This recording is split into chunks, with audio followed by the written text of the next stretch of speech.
Hello friends, welcome you all. आज मैं आपके लिए जो वीडियो लेकर देखिए बात करेंगे करेक्शन के बाद की अपॉर्चुनिटीज का। तो देखिए हम बार बार आपको कहते हैं मार्केट में उतार चढ़ाव चलता रहता है, ये तो मार्केट का नियम है। कोई भी शेयर सीधे आसमानों पे तो गया नहीं। करेक्शन आएगी, अपॉर्चुनिटी जाएंगी। लो रिस्क की अपॉर्चुनिटी के ऊपर ध्यान देना है, मल्टी टाइम फ्रेम का यूज करना है।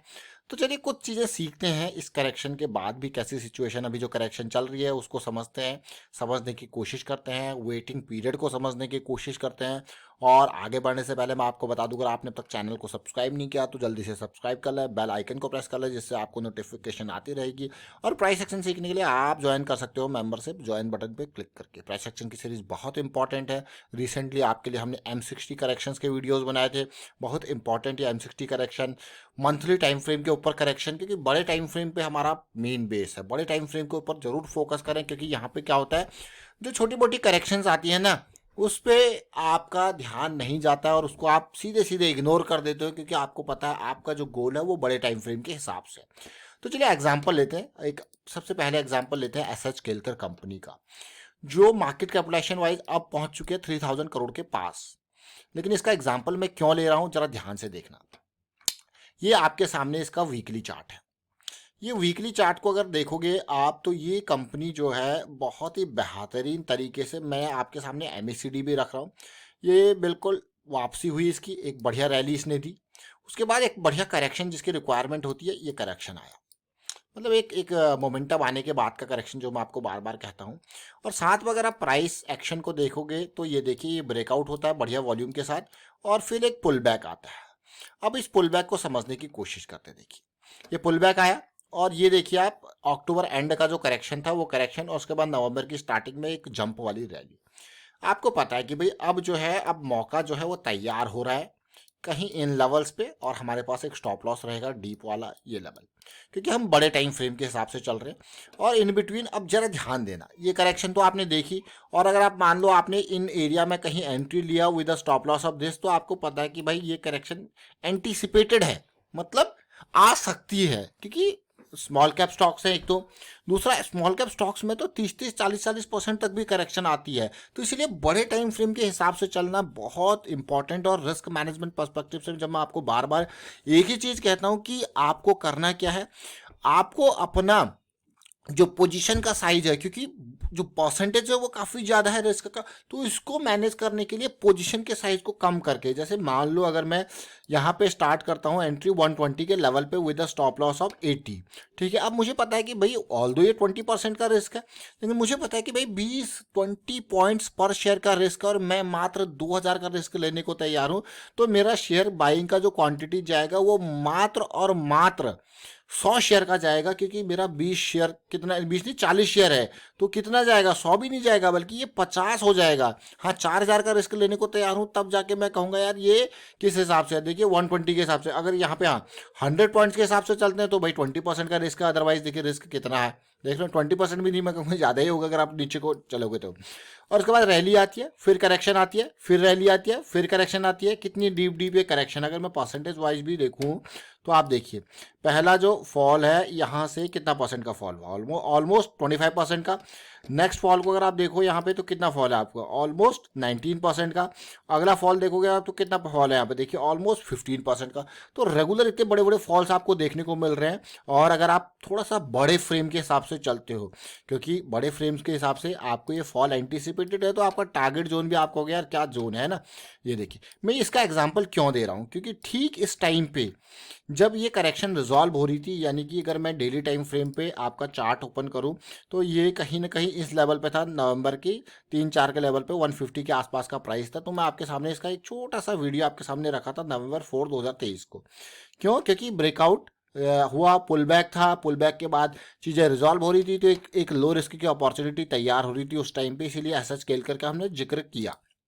देखिए उसके बाद आपको बड़ी रैली ऐसे स्केल करने दी, अगर आप परसेंटेज वाइज भी देखो उसके बाद।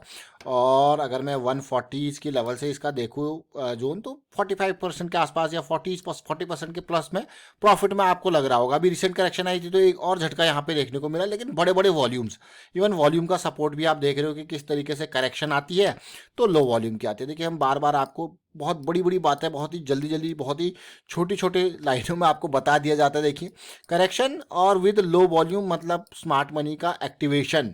स्मार्ट मनी एक्टिव है वहाँ पे, जरा देखना जरूर ये ध्यान कि भाई करेक्शन तो आ रही है लेकिन वॉल्यूम गायब है। इसका मतलब प्राइस गिर नहीं रहा, उसको गिराया जा रहा है ताकि और माल यहाँ पे लिया जा सके दूसरों से, कि ताकि दूसरों को एक भय होगा कि प्राइस गिर रहा है तो भाई, लेकिन वहाँ पे बेचने के लिए लोग तैयार होंगे तभी तो खरीदारी होगी। जब बेचने के लिए, क्योंकि ट्रांजैक्शन तभी होगी जब कोई बेचेगा, तभी तो कोई खरीद पाएगा। तो ये इंपॉर्टेंट पार्ट है। तो चलिए ये देखा हमने। अब हम उसी टाइम फ्रेम पे अभी देखिए, अभी रिसेंट करेक्शन को देखते हैं, मित्सु कैम्प्लास्ट को देखते हैं। देखिए, मित्सु कैम्प्लास्ट बहुत ही छोटा स्टॉक है। अगर आप इसको बड़े टाइम फ्रेम के हिसाब से देखोगे, वीकली पे बिल्कुल बेस बन रहा है 200 SMA के इर्द गिर्द। डेली पे देखोगे एक बढ़िया रैली आई, फिर एक करेक्शन आया, और करेक्शन अगर रिजॉल्व होता है मतलब 198 के आसपास, तब आपको हो गया यार क्या क्या अपॉर्चुनिटी तैयार हो रही है। ये साइकिल के साथ साथ बढ़िया है ना। तो अपने टर्न के लिए वेट करना है, अपने टर्न के लिए वेट करना है, तो आपको लो रिस्क की अपॉर्चुनिटी मिलती है। ये बहुत इंपॉर्टेंट बात है, बहुत ध्यान देने वाली बात है। मैं एक और एग्जांपल आपके सामने रखूंगा केशोराम इंडस्ट्रीज का। अभी रिसेंटली जो नवंबर वाली करेक्शन थी, तो केशोराम इंडस्ट्री में भी कुछ ऐसा ही हुआ था। तो ये देखिए नवंबर की करेक्शन, जैसे मैं आपको बार बार कहता हूँ ना कि हमेशा जड़ पे खरीदारी करते हैं तो हमें रिस्क कम रहता है। अगर इसकी जड़ को देखूँ तो इसकी जड़ थी 50 से 60 का जोन, है ना। हमारा स्टॉप लॉस था ये।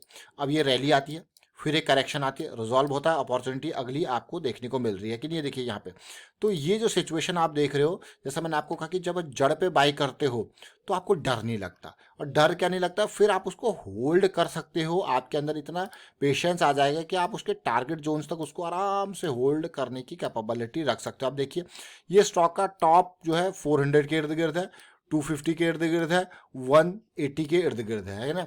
तो आपने अगर यहाँ पे 60 रुपये पे एंट्री लिया है, तो 60 से 180 जाना मतलब 3 गुना, है कि नहीं है। और उसके बाद 60 से 240 जाना 4 गुना, 60 से 400 के इर्द गिर्द जाना, आप खुद सोचिए कितना गुना, है ना।